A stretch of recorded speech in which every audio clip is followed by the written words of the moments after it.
اقول لك ابني، انت اللي جايين يخطبوا لك بنتنا. يا عمي وانا قدها وقدود، انا شراوي بس لعبي كله يمنه. زين انت ما قلت لي حضرتك ايش تشتغل؟ والله عمي بصراحه انا اشتغل منجم مال الماز. منجم الماس؟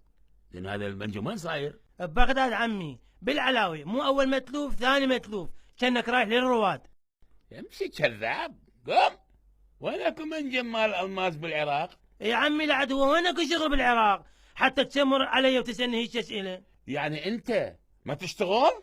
بل يا عمي شو ما اشتغل على بختك، اصلا انا ابو الشغل، انا شو وقت ما تجيني تلقاني دا اشتغل.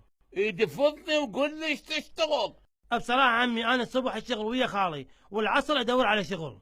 حلو، زين خالك ايش يشتغل؟ ها خالي الصبح يدور على شغل والعصر يشتغل وياي، كروف ملحق. لك دقوم، الله يطيح حظك وحظ خالك. ارجوك لا تغلط على خالي، انت مثل خالي هم حديقه بشرش بها مي.